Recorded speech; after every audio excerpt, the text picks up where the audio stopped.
Chapitre 1. Les 7 lois des enfants de Noach enseignées par Moshe Rabbeinu.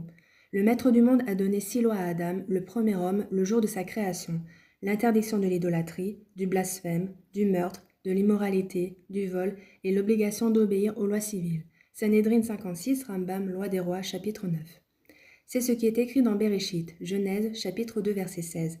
Dieu ordonna à l'homme en disant « Tu mangeras de tout arbre du jardin ». Selon nos sages, ceci implique 1. Je suis ton Dieu, ne m'échange pas contre un autre, donc l'interdiction de l'idolâtrie. 2. Je suis ton Dieu, ne me maudis pas, donc interdiction du blasphème.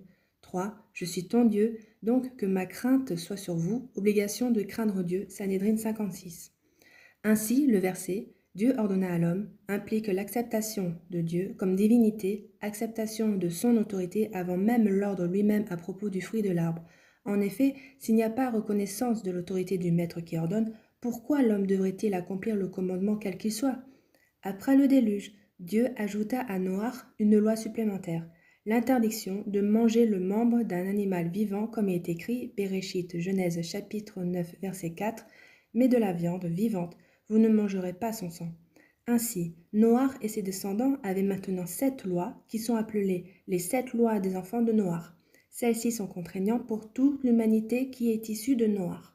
Moshe a reçu la Torah de Dieu sur le mont Sinaï. L'essentiel de la Torah doit être appliqué par les enfants d'Israël. Cependant, Moshe a aussi reçu l'ordre dans la Torah d'enseigner aux enfants de Noach leurs 7 lois qu'ils avaient déjà reçues auparavant avec Noach et Adam. Cela signifie qu'après le don de la Torah sur le mont Sinaï, les 7 lois de Noach sont dérivées de la Torah de Moshe. La Torah a été donnée à Moshe de la bouche de Dieu lui-même. Elle comprend la Torah écrite et la Torah orale. La Torah orale est une explication et un éclaircissement de la Torah écrite. Dieu a ordonné d'accomplir les commandements de la Torah écrite tels qu'ils sont explicités dans la Torah orale. Voir Rambam, introduction au livre Yad HaChazaka. Il en est de même pour les 7 lois des enfants de Noach. Leurs principes généraux et leurs dérivés se trouvent dans la Torah écrite et dans la Torah orale.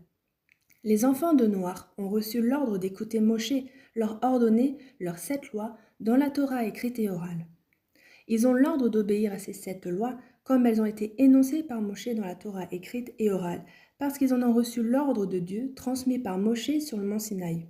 C'est l'ordre de Dieu à Moshe sur le mont Sinaï qui décrit la vérité et l'éternité de cet ordre divin qui ne sera jamais modifié ou échangé. Par contre, les ordres donnés à Adam, Noach, Abraham et d'autres qui ont vécu avant le don de la Torah étaient des ordres ponctuels qui pouvaient être adaptés et modifiés, auxquels on pouvait rajouter éventuellement des détails. Ce n'est qu'au moment du don de la Torah que ces ordres ont été donnés définitivement et ne peuvent plus être modifiés ou échangés. Les 7 lois des enfants de Noach sont 7 principes généraux. Chacun d'entre eux contient de multiples dérivés, Sefer Achinur Mitzvah 416. Les enfants de Noach sont assujettis à chaque détail du fait de ces 7 lois.